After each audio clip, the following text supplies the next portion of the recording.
Well, hello everybody. Hopefully I am coming through loud and clear and you can all hear me. Might be a slight delay with the audio compared to the video, but never mind. How are we all doing? Hope everyone's well out there, and what miserable weather we've had this weekend. Absolutely pissed it down in a pardon my French. The weather has been atrocious. Odd bit of sunshine when I was down the allotment earlier today and yesterday. Made the most of that, but on a whole, it's getting better. Right, a slightly different setup today. We have got the phones on as always. I have got somewhere. If you want to call in, you can call me on 07307 135 174 if you want to discuss a bit about gardening, grow your own, etc, etc. And then added to that, I also have, and I'm going to pop the comment into the comments for everyone to hear. If you want to zoom yourself in, there's a link to zoom yourself in and appear on the screen with me. I can see lots of people coming in, so let's have a quick look at the comments. Richard Vobes, hello to you. Hello to you. Ed Loud, Eve Goodnings, and same to you. My dad's out there. Hello to you. Paul Jordan, hello to you. Ed Loud's come up with a great comment. This music makes me think of George Harrison. I'm not sure quite why, but I'll take your word for it. I wasn't sure if the sound was actually going out because I couldn't hear it here. Hopefully we're going to get everything working. We'll find out as we go along. Charlotte Gleason is out there. Hello to you. Julia Hartley, hello to you. Anna Jones, hello to you. Who else? Sam Suter, hello to you. President-elect Mike Stevens, lovely name there, fantastic. Hello to you. Steve's out there, hello to you. And Ian Beddoes, he's got a question. I'll let you answer a question from me. Why is it called a greenhouse? Very few are green. And Pauline King, hi Richard, hope you are well. Hello to you. So back to Ian Beddoes' question. Why is it called a greenhouse? Well, it's all about what's grown inside. Everything grown on the inside is generally green. So that is probably why it's called a greenhouse. But we'll ask out there what everybody else thinks about that too. So what have we been up to over this weekend here at the Veg Grower Podcast HQ? Miserable weather, as I said earlier, but we're making the most of it. I managed to... lots of buffering right now apparently, but hopefully the audio is coming through. I couldn't connect to my phone, but won't worry about that. What was I saying? Yeah, what have we been doing? I've been covering over my allotment with lots of weed membrane and lots of cardboard in order to save the weeds coming back and just save me a few tasks and what I need to do. Just saving time, you know. There's no point me trying to spend ages weeding out weeds when there's something that's going to be there to do it myself. And I think at this time of year, not much growing in certain areas, covering it over with this weed membrane is just stopping those weeds come through and saving me a hell of a lot of time that I can dedicate to other things. And I've used weed suppressor membrane, and I've also used cardboard, so much better in my opinion. Just realized I better text my wife to tell her I'm using the internet and not to use it. But so Skinny Jean Gardener, absolutely clear over on, let's bring that up, over on YouTube. And the same with Richard Vobes. No buffering here, looking great. Anybody? I spoke to Richard yesterday about various things, and no buffering here, thankfully. Shame. I really love the buffering. Typical for you, Ed Loud. Right, but there's a great question come in from President-elect Mike Stevens. What is weed membrane, Richard? Polythene sheet. Basically, yes, it is a polythene sheet. In answer to this question. It's a woven fabric, and it lets moisture through, it lets air through, but it doesn't let light through. And I love it. I use it on my allotment a lot, and I'll keep it lasting for a couple of years. I make sure it's weighed down when I put it down, and I'll just have it over the winter on areas that I'm not growing anything. And it is literally like a plastic sheet that just stops that light from getting through, and it works really well, I think. Cardboard works just as well, in all honesty, but you've got to weigh it down, and cardboard's free. The other thing I like about it is, or the thing I dislike about it actually, my neighbours used it last year quite a bit, and it got ripped up in the storm and caught around my gooseberry bushes, and it shredded this polythene to lots of tiny little pieces, and they're still wrapped around my gooseberry bushes now. Every time I strim round there, I can guarantee it gets stuck in my strimmer, and I have to spend ages just cutting the stuff back to try and stop it getting through. But that's just one thing that the weed suppressor membrane is great for. Turbo Streamers joined. Goodness, I'm late. Hello to you. Sam Suter. I'm only just home from my plot. Been weeding a foot strip along the path line on my neighbour's plot, as don't want there to be horrid grass to come. Let's put this on the screen. Don't want there to be horrid grass to come under my slabs. Great work. Yeah, it's definitely that time of the year where we're not, well, putting the beds to sleep is a way I think many of us describe it. But I prefer to grow stuff all year round where I can, and doing things like what Sam's just on about certainly makes up for that time. Right, Skinny Jean Gardner's asking, how's the chickens? Can we have a new feature called Chicken Run? Richard's chased the chickens for 5 minutes. Trouble is, I can't chase them. They will walk around the garden following me wherever I go. So if I chase them, they're probably going to think they get anything. But my wife and I were discussing getting a dog the other day. And the reason we were saying, well, the reason I bring this up with regards to the chickens is that if we have a dog, we reckon the chickens will probably bully the dog more than anything else. So we're not going to do that. Oh, good question came in from the Vobes. Should we buy and support local garden centres rather than buy from Amazon? That's a very, very good question. And I think Skinny Jean Gardner we've done a lot of work where, not that we've been against garden centres, but we feel garden centres are losing a bit of their appeal that could really pay off. I certainly think we should be supporting local garden centres rather than buying from Amazon. And to be honest, most of the stuff that we buy from Amazon these days will come from a garden centre anyway. So in many ways, you are supporting a garden centre. It may not be a local garden centre. Now, we're going to caveat that saying that a garden centre also, I feel, has to be prepared to work with the customer and supply what the customer wants. And I'm going to use an example I've used many, many times of when I've gone into a garden centre pre-COVID. And it was about September, October time, and they had removed all the garden tools, all the spades, all the forks, all the hose pipes, but they were getting out their Christmas stock. Basically, they had a table that was there all year round of handbags, women's handbags. I did not shop in that garden centre since, and I feel that is going against what many garden centres should be doing. But if you've got a good garden centre or even a nursery, which is probably better in many ways, go and support them by all means. In fact, I have found myself supporting or going out to spend my money in local shops and local garden centres, local restaurants a lot more this year.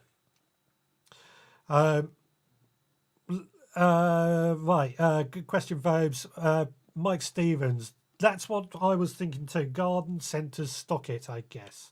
Yes, yeah, I think that's talking about the weed suppressor membrane. Yes, garden centres will stock it. It's not the cheapest stuff, but it certainly works quite well.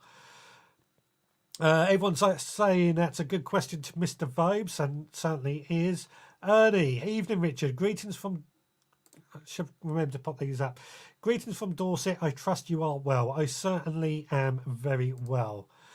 And Jim M, the fantastic Jim M. Yes, covering your beds is a big priority. Cardboard is free and it also doesn't leave millions of tiny pieces of plastic in your beds. So I've got an itchy nose for some reason. I totally agree. And this has been, when I was making my beds actually, and it brings me up quite a nice subject. My beds are made out of wood. And something I found with those is that when I built them, I put them on Instagram, and people were saying that I should be potting plastic all the way around my wooden beds. And I didn't like the idea for the simple reason when I'm hoeing the bed, I'm going to chop up that little plastic, even if it's by accident. That's going to get into the soil and it's going to cause, it's going to be in the soil forever, basically. So that's one reason I'm not keen on plastic. Prefer cardboard, but getting hold of huge amounts of cardboard is difficult. Turbo Stream is saying there's not much gardening gone on this week, only harvesting on my allotment. What have you harvested? Would like to know what you have harvested. Sam Suter, they're both in their 90s, but due to 19 they haven't been, but watching how they grow as Italians has taught me a lot. I think I may have missed a comment to find out what you are going on about there. Sorry, Sam. Interesting to see what comments I can see and can't see. Some garden centres are almost like Christmas shops right here now, but if you weave your way through them, there are some gems in there. And this is the thing I find with garden centres, and this is what Lee and I discovered when we were chatting to garden centres, is that this time gardeners don't seem to want a garden. They don't want to buy garden products, rightly or wrongly, but my nose is so itchy. But what we have found is that they have to supply this Christmas stock in order to keep their staff employed throughout the winter months. So I cannot complain about that for the sake of from a garden centres, because it is a difficult job. I get frustrated with it, but I'm not in business. And Turbo Stream is, this is the thing that is I'm saying that annoys me. Turbo Stream is saying the same. Turbo Stream has harvested parsnip, leeks, beetroot, cabbage, and a few of the Brussels sprouts. So quite a bit coming in there, and Charlotte has also harvested calabrese, leeks, pak choy. That brings me up nicely, actually, what I've harvested this week, because I've got a huge amount of pak choy, lettuce, Chinese cabbage sitting on my worktop at the moment. I mean, a huge amount. Taken up, if anybody who's been to my kitchen, I've got quite a big kitchen. One of those worktops is just full of this veg that I've had to wash, clean, and get ready to clean for cooking. I've also got more beetroot, which I've been harvesting, and delicious. I actually had lasagna for my tea tonight, and I added some beetroot to my lasagna just to use it up. And actually, it worked really well. If anybody is looking to use beetroot in something, lasagna, highly recommend it. Right, I'm going to add, just again, the link. Let's add to zap yourself into the show. Hopefully everyone can see. Hopefully everyone will be able to see my comment I'm just posting. Yeah, I can see it's gone to Facebook and YouTube, so hopefully everyone can see that. If you want to click on the link, especially if in your smartphone as well. Oh, we've got somebody coming in. So, hello, Mr. Vibes. Good evening to you. Oh, hang on, I can't hear you. Why can't I hear you? No idea. Maybe I can't. Maybe it's... Right, I'm going to do it another way. Talk again, Vibes. Hello, testing. 3, 2, 1. Yep, I can hear you now. For some reason, it didn't come through. I don't know why it didn't come through. Oh, that's all right. Oh, I know why. I turned the wrong one up. Now the phone's ringing. And now the phone's ringing all at once. All good fun. Yeah, lovely. How you doing? Yeah, good, thank you. What can I do for you on this fine day? Well, I was just going to ring about the garden centre question, Okay. but I didn't want to use other phone calls. Oh, that's all right. Why am I getting feedback? Are you Go getting for it. feedback? Because I'm just on my phone. Oh, right. That might do it sometimes. Do I need to have? I've just got to think where my earphones are. I have my earphones. Oh, it's all good fun. Yeah, have a look at this. Oh, you've got your nice fire going.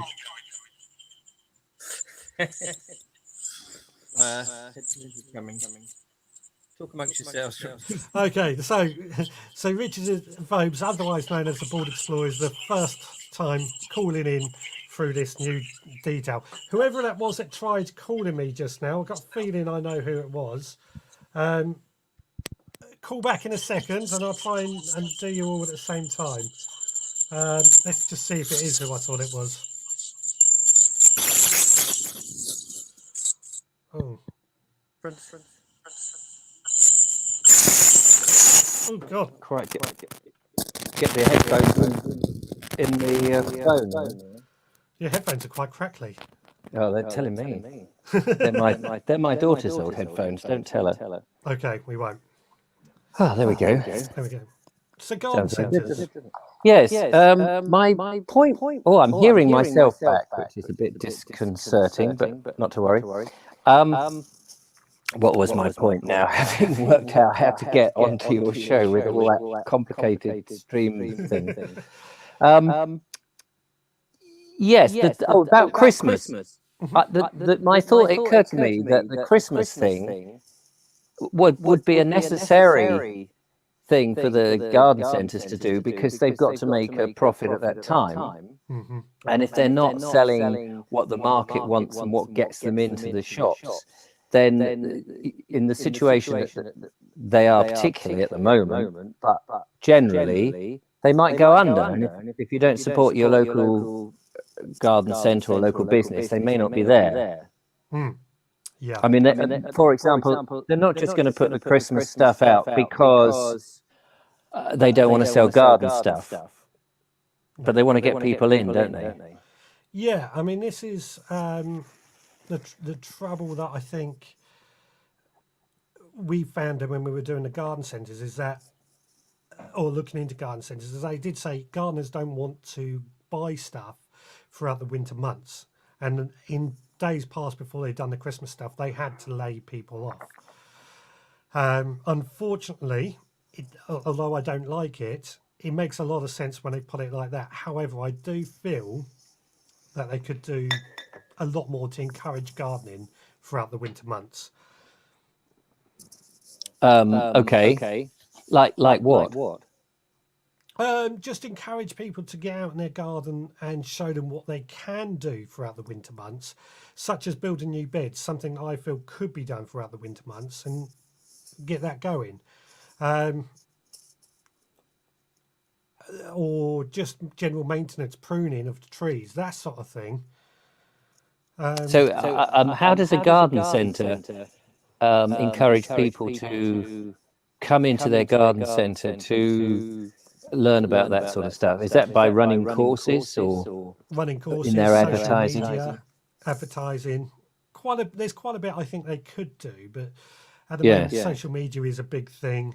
They could be doing it on social media, going into schools or local establishments and sort of saying, look, here we are, this is what we do, and this is what we could be doing at the moment. Going down to a local allotment site and creating a community with them and creating a rapport with people on the allotment site. I certainly think that what garden centres and local businesses should be doing more of is making their USP a lot more unique. And one of the things would be to teach some basic skills, and instead of relying on commercially bought, manufactured, mass-produced nonsense, is actually teaching some of the older-fashioned woodworking ways. Yeah. Using hazel poles, hazel fences, being able to create things more from scratch. And because I think that when you hark back to the old craftsman, you as a creative person will get a lot more satisfaction from the things you create rather than just buying a bog standard off the shelf ready-made plug it into the ground thing. Yeah. Yeah. Does that make sense? Yeah, completely agree. Because all I'm doing is I'm hearing myself a second or two after I speak, so it's very difficult to have coherent thought. Yeah, But that might be my headphones. yeah, I'm not sure. When I've used this, I've never had the echo, but people are Oh, saying right. there's an echo, so it might be something to do with my setup. I'll speak to somebody later and find out how he set this up. Yeah, no, I'll have to chat to you afterwards because I like the way the comments come up. I think that's very impressive. Wish I could do that in my show. Yeah, So I might have to nick that idea. But anyway, I didn't want to disrupt your show on technical things.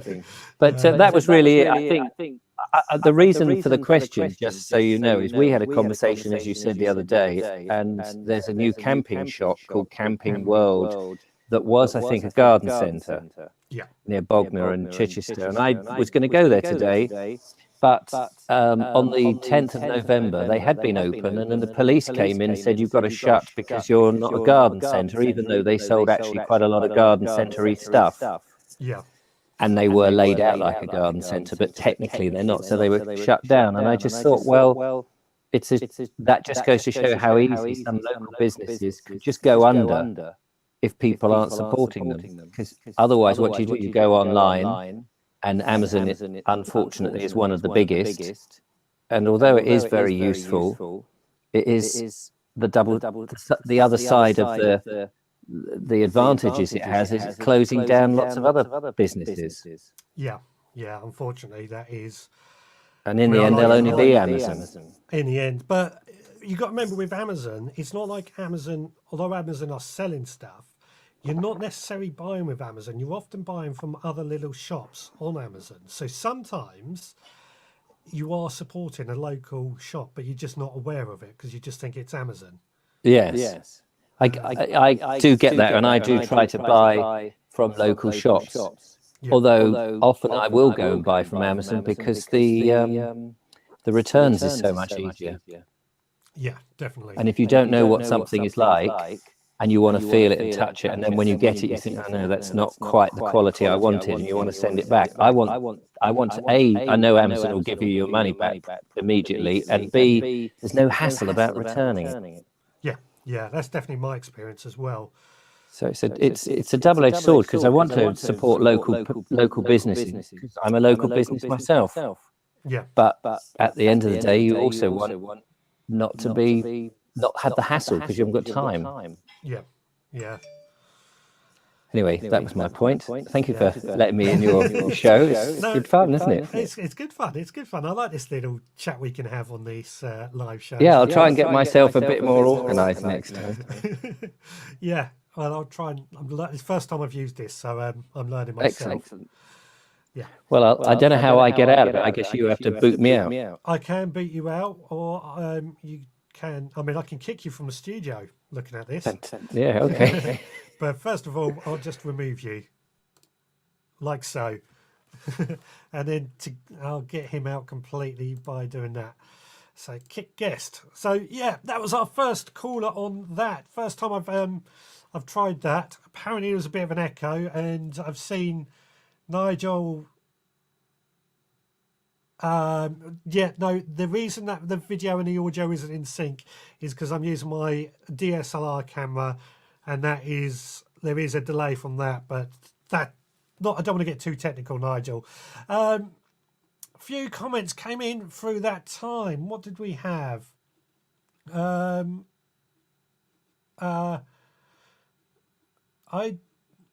did buy Turbo Stream. I did buy some seeds through the allotment. By the way, whoever called, who was it called? I think it was. It doesn't say. I did buy Turbo Stream. I did buy some seeds through the allotment shop though, so they got a cut too. Allotment shop is a great idea actually for where to buy seeds from.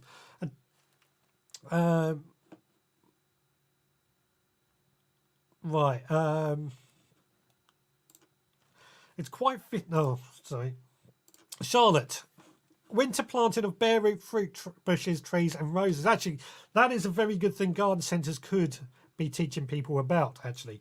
Bare root fruit trees. I'm trying to go and visit a place that sells bare root fruit bushes soon, actually, because I want to discuss this as well, because I think it is such a great way. So for those, if you don't know who's out there, bare root, basically you buy them and they've got no roots. They need planting straight away. They're only available at this time of year, and I find I get much better results. I'm going to get some bare rooted raspberries. I just find they get established so much better by being bare rooted, planted at this time of year. So that's certainly something that garden centres could definitely be encouraging.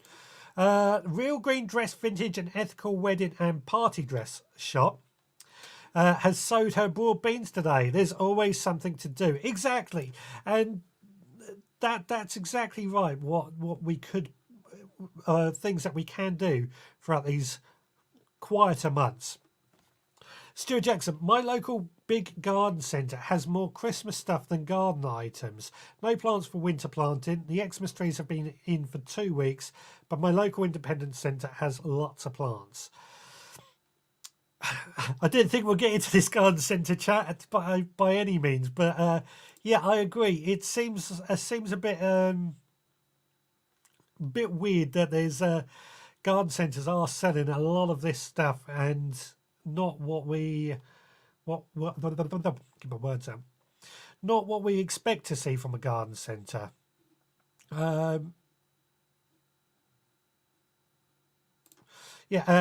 Just backing up what I said, lots of small businesses sell through Amazon. What else? Oh, Ray is out there. Good evening, everybody. Good evening to you. Right. So, I'll tell you what we're going to do. I'm going to quickly show the photo video that I've got. Where is it? This one.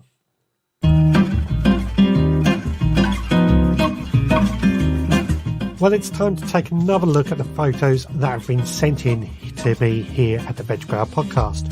Firstly, Charlotte Gleason has been sowing her broad beans. She says she's sown them in pots to get them started while she clears space in her garden, and she still has French beans growing.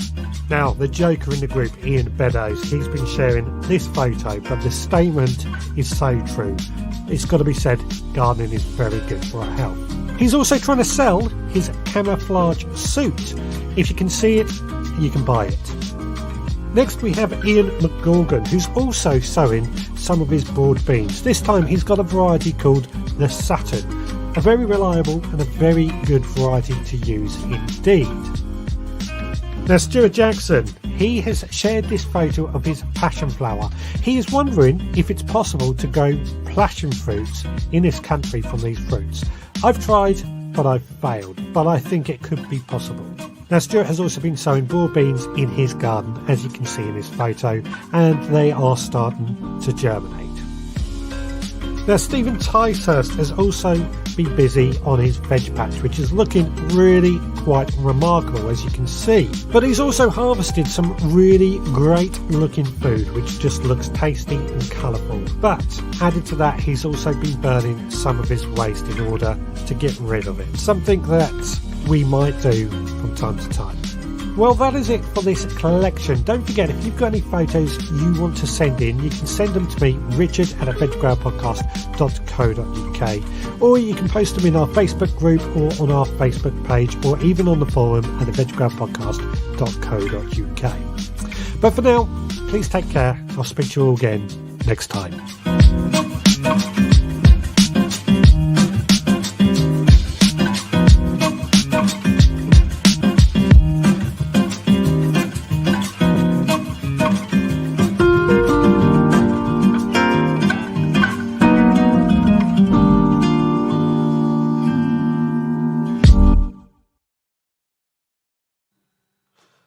Well, there we go. That was just a little collection of videos that have been sent. I haven't done one of those videos for a couple of weeks now, but yeah, just a few photos that I've been sent in, all looking great, and great to see so many gardens are looking really, really full of food, producing well, and looking really good. No, this is interesting. You may have seen on Facebook and Instagram, I shared a picture earlier of a chili plant in my greenhouse. Absolutely full of chilies. Absolutely full of chilies. And now it is grown in my greenhouse, but I am completely blown away. It's the 15th of November, middle of November, and those plants are still growing strong. They don't look affected by the cold at all. And I only showed a picture of one of them. There's 3 of them in there. I think we're going to have I think we're going to see if we can keep those 3 chili plants growing right throughout the winter. I've actually sown some more chili seeds, a variety called Apache today. I was on another live stream with Lisa Marie. I'm not going to try and pronounce her surname, but we were talking about growing chilies earlier today on this live stream, and I absolutely love chilies. One of my favourite by far. But I think what we were doing there today was encouraging more people to give it a try. Is anybody else out there going to grow chilies this year or over winter and going to grow them right throughout next year? Question for you. Let me know. Of course, you can zap into the show. Let's pop the link up if you want. You zap in for the show if you want to go through that route, or just call me on 07307 135 174. So Ian Beddoes, coming back to the garden centre chat. Our local garden centre is closed until next year. Oh, we have a caller. Hello, caller. What's your name and where you calling from? Hello, everyone. It's Ed Loud. Hello, Ed. How you doing? Yeah, I'm still good. Round and squidgy and calling from Greenwich, London. Excellent. How are you? I'm very well, thank you. Still squidgy. Me and you both. Fantastic, fantastic. So what can we do for you this fine evening? You're going to tell us you've set up some amazing garden in your flat. Oh, and you know, I was planning to start all that the end of November, as I said, but with the lockdown, I think it might be worth waiting till the beginning of December when the lockdown's eased, and then I can get around more shops, because there's a lot of shops that sell plants, but they're closed where I live. So I just thought it's worth waiting that extra week after my November payday and having a good look round. I was tempted the other day to buy some herbs when I was in the supermarket, and I thought, no, I get them from a proper gardening place and do this properly. But, you know, they were 50p. I thought, there's not much to lose, is there, for 50p? But No. I put off the temptation for now. Fantastic. But yes, chilies. Everyone's telling me to go for chilies, you know, so that's definitely something that I'm going to try putting on my windowsill. I do use a lot of chilies as well, so I'll try and grow what I use. You know, there's no point me growing elephants on my windowsill because I'm not going to use them. You get a lot of meat from an elephant, but yeah.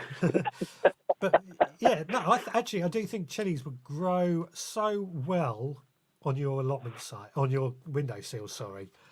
In fact, when I did have a flat, that was one of the things I grew on my windowsill, and they grew well. I'm getting mixed responses on the fact that I've got absolutely no direct sunlight.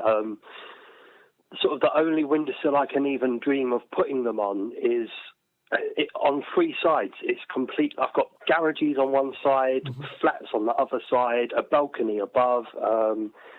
But I'm going to give it a go. You know, the worst that can happen is they don't really grow, and I can always give them to someone else who make use of them then. But yeah, I'm getting mixed responses on if they need direct sunlight or not. So we shall see. Yeah. It does get a bit too hot in my kitchen as well, so I'm quite worried about, you know, my responsibility to these poor little plants, you know. But hopefully they will survive the heat in my kitchen. Fingers crossed. Yeah, definitely. Definitely fine. I used to have herbs and stuff on my windowsill, and they all sort of died off really quickly. The basil especially just went so fast. But then, you know, I didn't have a clue what I was doing with it, really. Someone said I was overwatering it. So, Yeah, that's we should quite see. a possibility when it comes to growing plants on a windowsill, is that it's very easy to overwater them and the roots rot because they're sat in water all day. Yeah, but yeah, hopefully I'll get something. I'll just, a small handful of plants and see what I find. I was thinking of tomatoes as well, just to see how they do, because there's something I use. I'm always making pizzas and things like that. So I just thought, try and, grow what I use. Basil, definitely. I'll try and get some basil on my windowsill. And also, I owe you a video about soup, so I'll get working on that as soon as my brother's laptop is back in commission. I will get working on that. I've got a ton of footage to send in to Richard Rhodes as well that I've been putting off for months just because I've not been able to use my brother's laptop.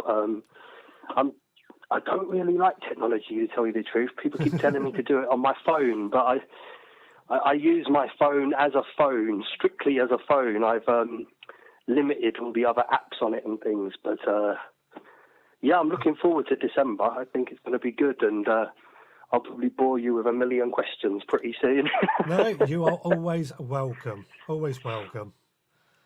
Oh, well, I better not take up the show with my lack of green fingeriness, but just thought I'd phone in and say I'm thinking of growing chilies. So growing chilies. There we go. There we go. There we go. All right, take care, everyone. Bye. Take care.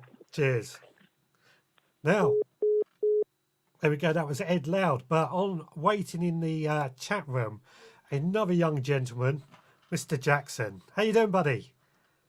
I'm fine. Thank you very much. Thank you for the young. You're welcome.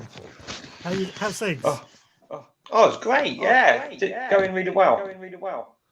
Excellent. So, what can we do for you today? Here's a question. I just got one question. Okay. Does my lemongrass need heat in the greenhouse? I don't think it does, in all honesty. I think it needs a bit of protection. I have to admit, whenever I've tried growing lemongrass, I've struggled with it, and usually throughout the winter months is when I struggle with it, because I think it needs quite a bit of watering, doesn't it, with lemongrass? Yeah. Oh, it takes the water. Yeah. And over the winter, you would have thought it's easier to do, but actually there's a risk that it can then freeze too much. So I think in an unheated greenhouse, it'd probably be okay. I think one year I did leave my lemongrass outside and it survived as well. So yeah, that's my answer to that. Oh, wow. Yeah, the other question, I've got one question. This really should do this on air. Did you get the money right? Did I get the money sorted out this time? Yeah, yes. I set it up, which is why you had a refund, because it took it again, and then this is for everyone who's watching. Stuart's a member of my supporters club, and we were setting things up, and that's what he's asking about. But yes, got that all sorted. Well, yeah, it's well worth the money if they're listeners. If they're thinking about it, it's well worth the money. Yeah. Well, thank you. Now, Stuart, while I have you here, it's your first year you've been growing veg in your garden. Yeah. Would it be safe to say we're coming out of this year now? What's your thoughts on it? Oh, I've doubled the size of my bed. It's I don't know how to explain. I really enjoyed it. I've made some silly mistakes. Yeah. But I think having the group and then it just helps listening to other people. Listening, you know what I'm trying to say. Yeah, bit of people to bounce ideas off and what have you. Yeah. Excellent. Are you going to be growing anything over winter? I've got broad beans in, Mm-hmm. spring onions, spring cabbage, and some lettuce. And you sent some other seeds as well, which I haven't done yet. Oh, peas. I've done peas. Yeah. So yes. Running out of space fast. It's always the way that we run out of space. But I don't see any harm in that.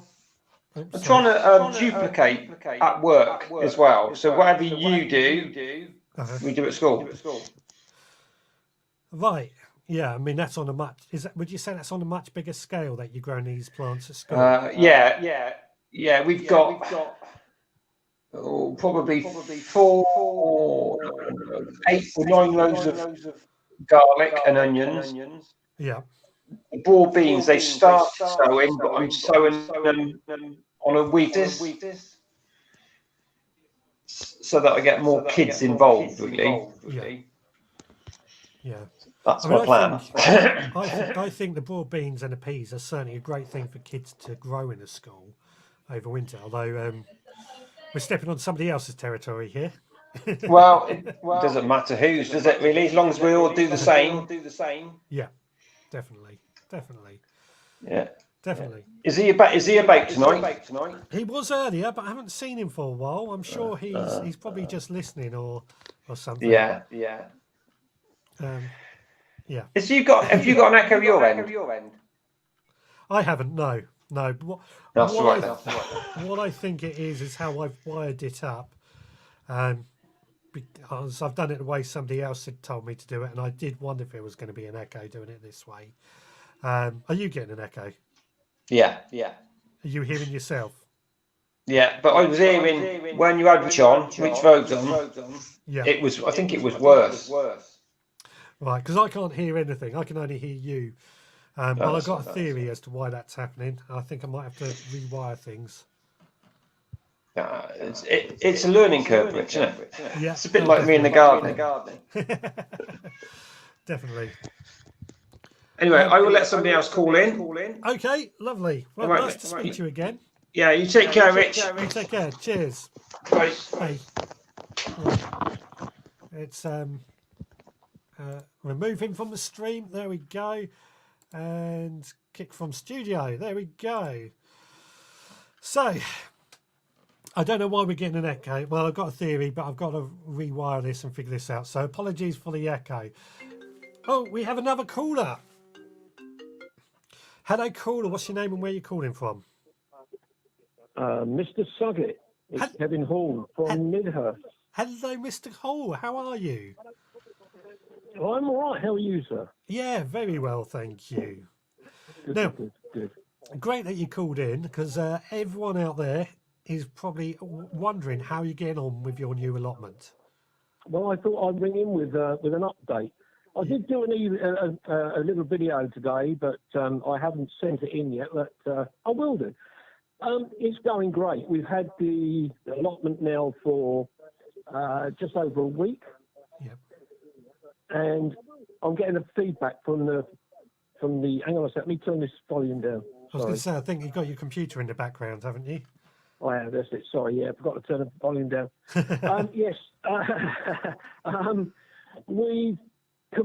I've completely, if you remember, we had behind the greenhouse that I didn't even know was there. Yeah. Had all those saplings growing behind. They are now all gone, even onto behind the other plot that was to the side of me. Yeah. So that's all been taken out. All the brambles have been taken from over top of the greenhouse and then from inside. Some of the blackcurrant plants that are bushes that I told you about, they were rotten, so they've come out as well. So we've burnt up all the rubbish.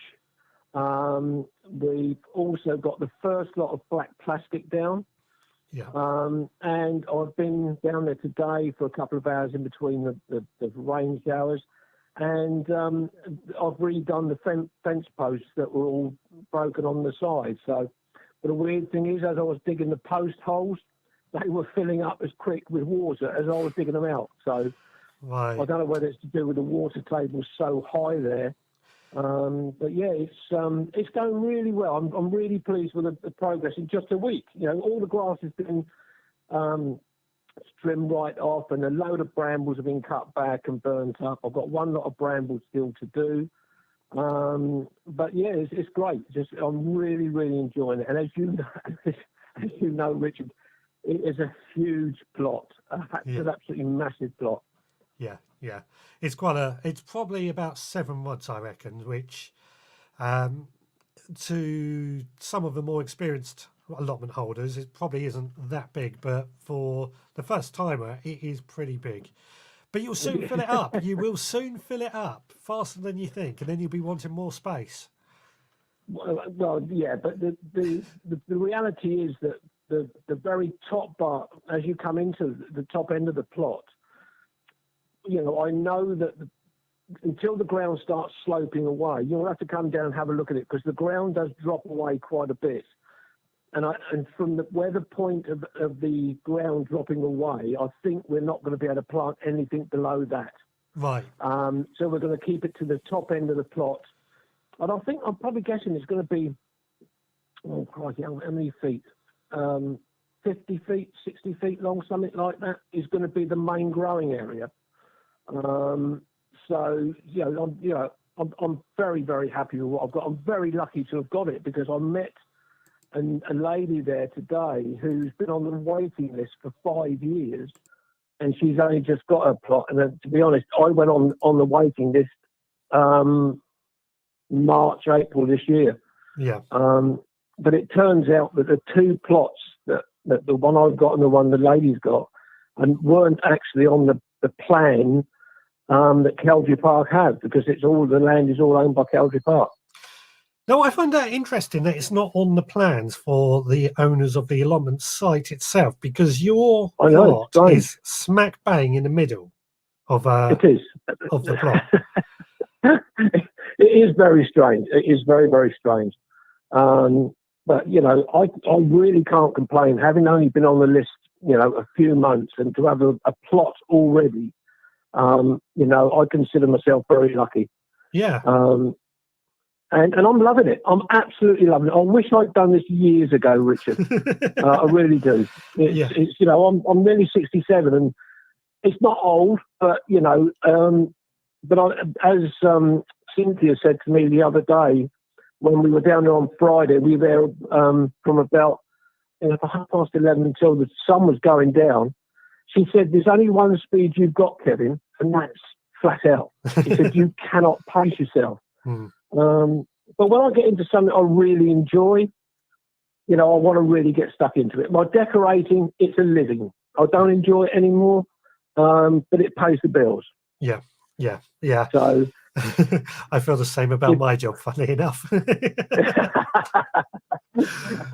And I've only got about 3 or 4 more jobs that I've got booked in up till Christmas, and if I can sit down and work out that I can afford not to work after that, you know, simply, as you know, she helps me out a lot. And if I can work out I can afford not to work, I won't work. I'll be on the allotment all the time. Lucky you. Lucky you. And there's a question I want to put to Ed Loud, and it was great to hear Ed again. But he said he had basil growing on his windowsill. Yeah. Well, and he's killed it. How dare he kill Basil Thornton? That's very cruel. Yeah. A Facebook user has actually asked a question for you, Kevin, and it's saying, "What's the soil like?" Now I can answer this question because I've been to your go on. You know exactly what it's like. It is incredibly loamy, incredibly loamy. That was on your original plot that you took on about 2 months ago. Yeah, which I'm still doing. Which you're still doing as well. Yeah. This area hasn't been worked in at least 18 months, we think. But I would imagine the soil. Yeah, I would imagine the soil there is also loamy once you've got through the brambles and everything. It's fantastic. You know, it's exactly the same. Every plot there, Richard, I don't want to really rub this in, but the whole of that area, every allotment has got a really nice, easy to dig soil, which you would love to have in Littlehampton. I would. I've got horrible clay here. Horrible clay. I mean, my back garden, I walked out there before I came on this live show, and it is like a pond now because water has nowhere to go. Yeah. It's Richard, you'll have to come down again next time, not when it's raining. Yeah, we'll be down. Don't worry, I'll bring a recording equipment with me as well. Yeah, brilliant. But on the other plot, I don't know the varieties. I've forgotten to write them down. But we've got 2 lots of onions in. Mhm. We've put spring onions in. We've got some cabbage plants. Now I don't know where they came from, but we've got those. And we've put a row of dwarf beans in and peas in. So yeah, we're getting some crops in now, so they're coming on for the sort of springtime next year. Oh, excellent. So yeah, all good to go. In fact, I think I gave you the spring cabbages, didn't I? You did. Yeah, you took a little while to catch up there, Richard, but well done. Yeah. Well, I've got 1,000,001 things going on here, and I'm keeping my eye on, so it takes me a bit slow. I know. Yeah, no, you're fine, mate. You're fine. Anyway, I just thought I'd give you a ring with an update of how we've got on. Well, we're going to expect more regular updates with your new allotment. Absolutely, love to do it, Richard. Excellent, great stuff, Kevin. Okay. Yeah. Cheers for now. Take care. Cheers, buddy. Yeah. Bye. Bye. There we go, Kevin Hall. I think I might have figured out why we were getting an echo. If anybody wants to zap themselves in, let's do that. I've added the link going out. If anybody wants to zap themselves in, we can see if we still have the echo. So where were we with the comments? There was lots of right. This was a good one. Aren't ferns thousands of years old, Richard? Though I don't know anyone who grows them in a garden. They look rather good. Well, funnily enough, yes, ferns can be thousands of years old, or the species dates back thousands of years old. But I actually have ferns growing in my garden, believe it or not, down my shady side, which gets very, very little sun. I'm going to be digging them out, but I'm going to be replacing them with edible ferns, the ostrich ferns, as well as hostas, which are also edible. So there you go. You do know somebody that does grow ferns, because I do. Easy to grow, in all honesty. They just go on in there. What else? Sam is saying he will want another plot before he knows it, which is very true. And I think that's how everyone starts with allotments. It becomes it's almost like an addiction, isn't it? We all get addicted to our allotment sites. I certainly do. Richard Phobes, what is the oldest, most traditional crop of plant that you grow or have grown apart from wheat, barley, or corn? That's probably going to say peas are probably the oldest or most traditional one that I can think of. Or potatoes. Not very exciting to that answer, I know, but that's all I can think of as being in answer to your question. Well, a few more comments. Yeah. Now, gardening with Ray, I have a fern that was grown in a gutter and potted up. Yeah, just goes to show they grow anywhere. Kevin's Randall. Oh, sorry. No. Thought I'd come over here as alone on Facebook. Really? I was seeing. Oh, you must have been on the Facebook group. There's only one on the Facebook group that I can see. What else? Good evening, Ray, and thank you, Kevin. So there we go. We got about 3 minutes to go. I did have a news article that I wanted to share with you, but I've lost it. So I'll tell you what I'm going to do. Where is it? Let's do.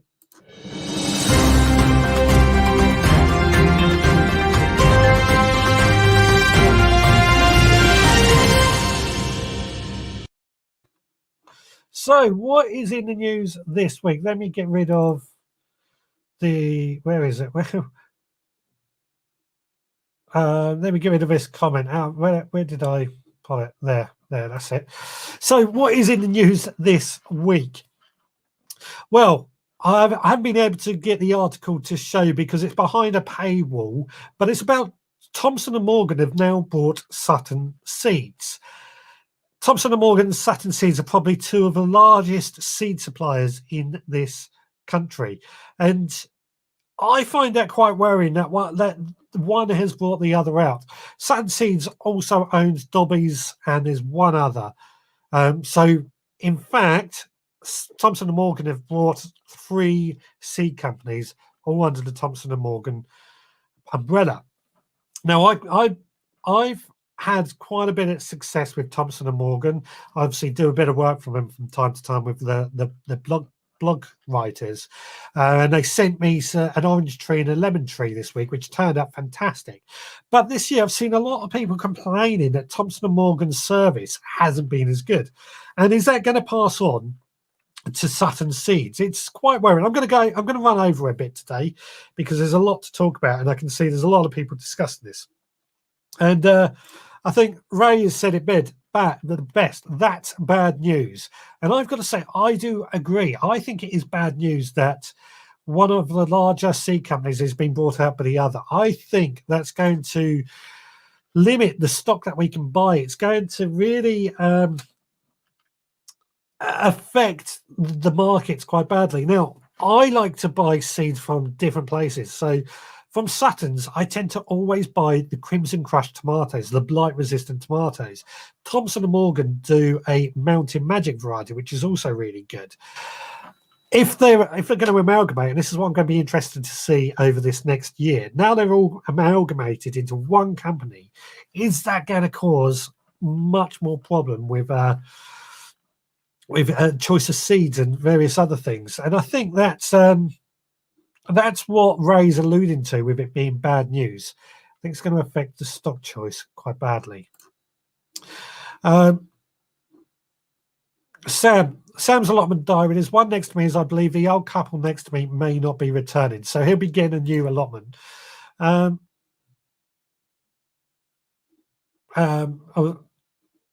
there we go. And this Stuart Jackson, a brilliant comment or reply to this. How is it fair if Asda couldn't buy Sainsbury? What's the difference? And this is actually how I feel. If all we could buy our seeds was from Thompson & Morgan, the only place, would that really work for the best for everyone? I don't think it will. I'd like to see a lot of choice. On that note, Gardening Channel with Ray has said the Organic Catalogue is another good company, and they actually are a very, very good company. I've recently seen they're doing a seed scheme as well, where you pay so much each month and you get some seeds, similar to my supporters members club. So, but Organic Catalogue, another really good one. Competition is nearly always good for the customer. Big companies merging is really good for most of us. I'm going to say, actually, I think big companies, if they're ethical, and it's very rare they can be completely ethical, but big companies can actually do quite a bit of good at the same time. So, yeah, I agree. It may not be a good thing. It all depends on how this is going to run.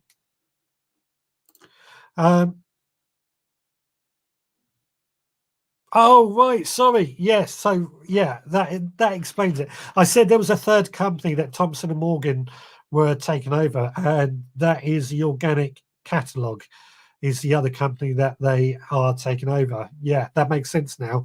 I knew there was a third one. I just couldn't remember it for the top of my head.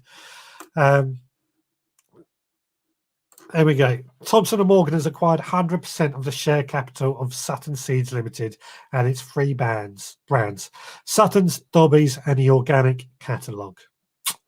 Says it all. So they're all going to come under the Thompson & Morgan umbrella. And I don't think it's a good move. It's going to be a good move for Thompson & Morgan, of course. But I think for us, it's not going to be a good move. However, on the upshot of this, I'm going to just move forward because I'm hitting this and it's irritating me. The upshot is that we potentially then, if we don't want to use this choice, it might open the market up to some other seed suppliers that we don't normally use. One of the ones I use quite often now is Premier Seeds, and I have found them to be incredibly good. but beforehand, I never really thought to use them. There's another one that I interviewed at a event a couple of years ago now, and it's a UK-based seed supplier. Everything is grown in the UK. I forget the company, and it's really annoying me that I can't think of the company because it's only a small group. But that is a sort of a company I would want to support because of the fact that they are UK-based. Not that I have anything wrong with stuff from abroad, of course, but a UK-based company, especially at this moment in time. Quite a few other people are suggesting Mr. Fothergill's is from Jim. That's another good company. DT Brown's, another pretty good company. Are they still there? They must still be around. King Seeds, they're very good actually, and I'm in talks with them about something else, funny enough. And in fact, most allotment shots use King Seeds. Or, as Ian has suggested, and it's came up with his name, he was the Facebook user earlier, some small companies like Mole Seeds. So, and Sam, yes, Kings are good in my experience. So there you go.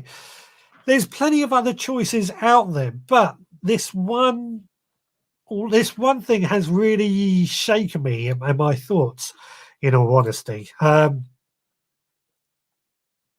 As Stuart Jackson, I think I will be going to the smaller companies. To add to the supporters club, I get why they have done it. King Seeds are amazing. Exactly. King Seeds are good. There's plenty of other good choices out there. And I think with the way the economy is going to go, I think we need to spend more time supporting local businesses in order to help each other out. I know that's a constant thing we hear at the moment, even adverts on it at the moment. But yeah, I mean, from what I understand with discussions and talks, most of these bigger companies actually import their seeds from Eastern European countries. And that makes a lot of sense because you imagine if the size of the fields these companies would need in order to produce all these seeds, it's going to take quite a bit of land up. Now, President-elect Mike Stevens, excuse my ignorance, but what is an allotment shop? Right. I'm going to come up on a little rule I have here. There's no such thing as a bad question. So if anybody asks a question, no matter how stupid it might be, I don't care. Ask it. The only stupid question is a question that doesn't get asked. So your ignorance is completely excused, is what I was trying to say. What is an allotment shop? Well, quite often on allotment sites, they will have a shop in order to sell to the allotment holders. Mine is open on Sundays during the growing season. And quite often these allotment shops sell seeds or compost and various other things at quite a discounted rate. And it's well worth going in there if you've got an allotment to buy these seeds at a considerably cheaper rate. Added to that, you actually get to talk to gardeners if you're in there. I mean, generally, they're not a shop as you might think of it. One on my allotment site is a big old shipping container. And it's pretty good, actually. The people that run it are really good. They know their stuff and they chat to us all the time. They see you come in and go. And they always have the stock that you want in. And if they don't have it, you can pre-order it. So ours will put a sign up saying they're ordering things like onion sets and when they're going to come in. So there you go. That is what an allotment site is. I'm ordering my seeds from King. I'm ordering my seeds from King Seeds as my site get the catalogues and it benefits the site. Yeah, exactly. It's amazing how many sites don't have an allotment shop. It's a shame, really. Yeah, my old allotment did not have a shop at all. And it wasn't until I moved to this one that I suddenly realised just how good and how useful they really are. And often it is a case that you need to put an order in beforehand. In all honesty, I very rarely now buy seeds in except for what I need for the supporters club. Over the years, I've collected You can't see it anymore. I've got over 600 packets of seeds, as anybody who has watched for a while will know. All from magazines and gifts I get given. The seeds just pile up, so I don't often need to buy any more seeds. Stu Jackson, I want to start a seed/plant shop at the school. And actually, I think that's... I've discussed this quite often. I feel that seed and plant shop at a school would benefit everyone because it will create an income for the schools as well. And I think, Stuart, you definitely should do it. They are often called trading sheds in reply to this allotment shop. Do allotment shops welcome outsiders? Yes, sometimes they do. It does depend on certain rules. I know mine does, but you've got to know it's there when it's open and what have you. And Kevin's Rambles, where's my site? There isn't a shop. Yeah, and that's another example. But this is where I feel, coming back to the garden centre that we started at the beginning of this show with, this is where I feel a garden centre could step in and work with an allotment site and sort of say, well, you may not have an allotment shop. Let's be your allotment shop. Let's work with you. And I know it'll work because in a village I grew up in, they moved the garden centre there that's been there for years, moved the allotments, or the local council decided to move the allotments, and the garden centre said, you know what, we got all this land out back, let's put the allotments there.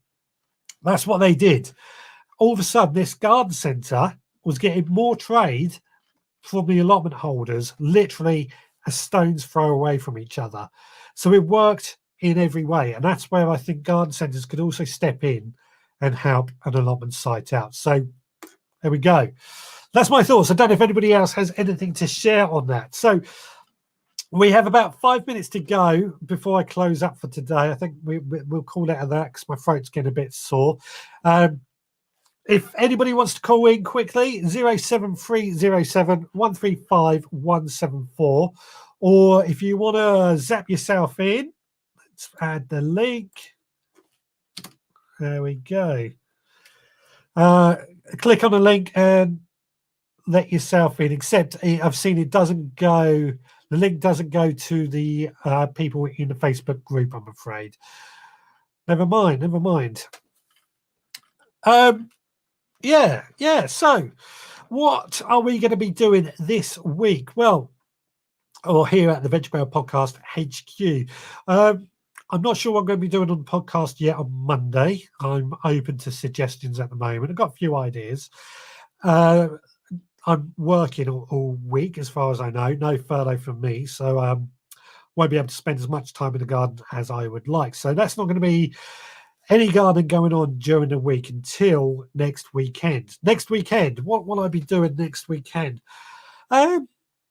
I think we're going to be in for more wet weather. So I think I'm going to be doing a lot of work inside the shed or the greenhouse, tidying up, getting things ready for the winter, checking over my cloches, making sure they're good to go.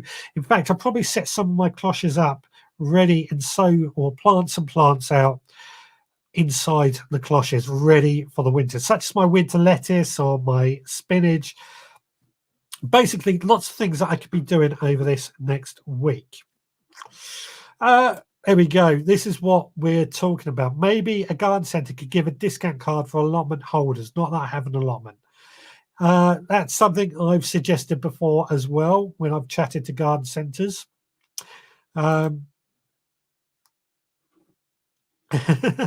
Turbo Stream, our local garden centre was family owned but sold out to Wyval, now owned by another big chain, sadly. Yeah, the garden centres that I know of, a lot of them sold out to Wyval, but they've now gone back to the family chain after Wyval's closed down, which is a great shame. Well, it wasn't a great shame, actually, in all honesty. I was really despondent with how Wyval went. But now they've been taken over by these family-run people. I think they're doing a lot better. Certainly the ones in my area. Garden centres could give 15%. There you go, backing up what I just said. Excuse me. Right. I think we are going to call it for this. Let's give. There we go. Toby Stream's going to his allotment tomorrow, but the ground is saturated now, so we'll only harvest some bits. Yeah, I mean, that's all we can do, and that's pretty much all I will be doing. What else? Don't worry about that. My speech isn't great tonight, or most nights, in all honesty. Gardening with Ray. It was sad when Wyvales were taken over, but as you say, not a lot have gone local. Have gotten local hands. Yeah, it is. It is such a shame what happened. Well, Wyvales closed, but I think the business was struggling anyway.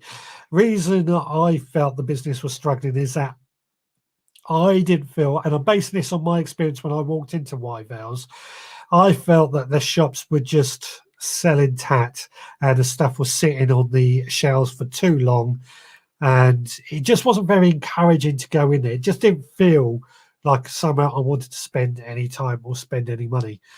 And I also felt, and I'm going to be really, really offend a few people, and I don't mean to offend anybody, but I felt there was a lot of the people staff that worked in Wyvales that were very much just taken on to sit on a till and didn't really have any passion about the plants. It may be they were trained or hoping to train, but I just felt that the enthusiasm wasn't there anymore. Blue Diamond brought out the Wyvale. There you go. Blue Diamonds. I can't ask the question above, buddy. Oh, right. Sorry, I missed Sam's question. Now I'm looking at buying ground cover, which I know still lets water in and keeps the ground moist, but could get 5 meter by 5 meter tarpaulin a lot cheaper. But would that dry the ground out and damage? So one of my neighbours is actually using tarpaulin in a couple of places. It will work. It will block out the light. It will. It will do the job, but it will dry the ground out. The chances are we're going into the winter, so it might not do too bad a job. But if it's all you can get, then use it. If that's all you can get, use it. But if you can get weed suppressant membrane, it would be far, far superior. Or cardboard, even cheaper. Best place to get cardboard from? Cycle shop. All right. Hopefully that answers that for you, Sam. Sorry, I missed your question. Now, in retrospect to what I was saying about Wyvale, Dobbies is apparently going the same way. We don't have many Dobbies around here, so I haven't been in any to find out myself. They used to be owned, if I remember right, by Tesco's.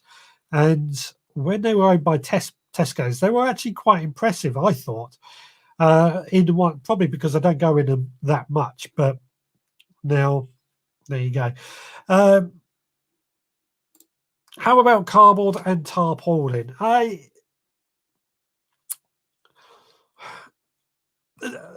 The cardboard is fine on its own. Tarpaulin just worries me about it being used because it does have this tendency to dry out the soil. So yeah, I mean that's what I would say on that. But if that's all you can get your hands on, go ahead and use tarpaulin. You know, it's just my opinion that it would dry the soil out. I will wait till shed opens and then use normal ground cover then. There we go. Okay. Dobbies are mainly in the north and Scotland. We've got a few around here, but not many. And Dobbies have got all the wild Wyvale staff at the top. There you go. I did not know that. I did not know that at all. Right. Let's close off the ticker because we're going to close down for today. So thank you so much, everybody, for joining me. Been a great use of the StreamYard. Great to see so many people call in and have a chat. It's fantastic. Thank you to everyone that did call in. Thank you to everyone who's commented and joined in the conversation. Been fantastic. We'll be back again next Sunday at 6. I'm not on call or anything, so it'll definitely go ahead. I think the actual connection seems better today as well. The only trouble has been this echo, but I think we might have figured that out. Until then, please take care. I'll see you all again next time.